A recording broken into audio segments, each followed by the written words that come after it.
Miqtë e mi, përshëndetje, ju uroj një ditë mbar. Mentor Kikia, mentor Kakia, si mund ta quajmë?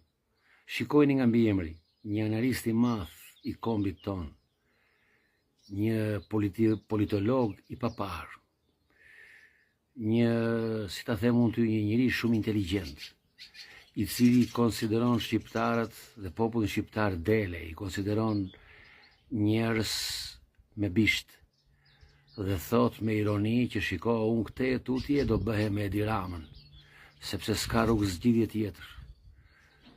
Miq, këta analist, këta pseudo-analist, këta kinse analist, opinionist, që vënë në për këto sallat e mbyllura, gjithë ditën frymëzohen nga avujt e alkoolit në për lagjet e Tiranës dhe në mbrëmje ulin me nderen të koltuqet e Fevziut apo të tjerve dhe japin opinione për t'i bërë lavazh truri popullit shqiptar, duke harruar që populli shqiptar u jep ujë në bisht të lugës këtyre legenave që nuk kanë iden, këta nuk njohin Schopenhauerin, këta nuk njohin Freudin, këta nuk njohin Nietzschen, këta nuk njohin, madje këta nuk njohin dhe s'ka lexuar Ismail Kadaren.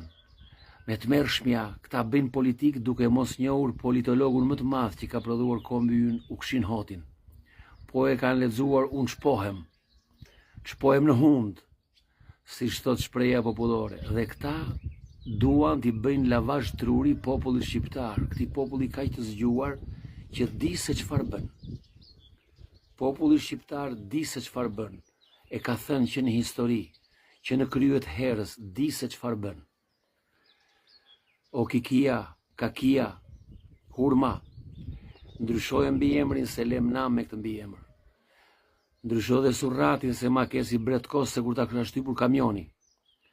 Dhe mos u jep leksione shqiptarëve këdo votojnë dhe si do votojnë. Sepse shqiptarët nuk votojnë Edi Ramën, o Kikia.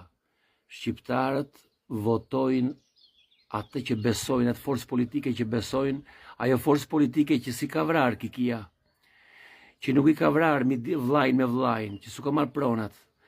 Ajo forcë politike që s'ka derdhu gjak Kikia, ajo forcë politike që ka qenë promotore e luftës antifashiste nacional shqiptare, promotore e luftës së ushtrisë shqiptare të Kosovës, o Kikia, o kokë bosh, o kokë tul, e ke kokën tul, po është tul që nuk hahet. Ka mundësi, thot mirë ajo, ka mundësi që ti ta kesh organin tretës në tru, dhe zorrën e jashtëqitjes, si zorri i jashtëqitjes të kesh gojen, guxo të flasësh dhe një herë për popullin, por do të vërsulen të gjithë. O legen pa byth. Përshëndetje miq, reflektoni, refuzojni këta analist, këta opinionist që bëjnë si të ditur. Po ka filluar të zvendçojnë Aristotelin, kanë filluar të zvendçojnë Platonin, Sokratin nuk e njohën, po Platonin, Turkiditin e tjerë kanë filluar të zvendçojnë këta morrat. Këta morrat që po kanë lexuar këta 2 libra në jetën e tyre, unë thash, vëbast, do pres vesht e mia. Do pres vesht e mi në qoftë se këta kanë lexuar 2 libra. Këta që mëtojnë në rrjetet sociale do një informacion, do një gjë, në Wikipedia shikojnë do një gjë, këta janë si përfaqësor, more. Këta janë si përfaqësor dhe nuk vlejnë asnjë lek.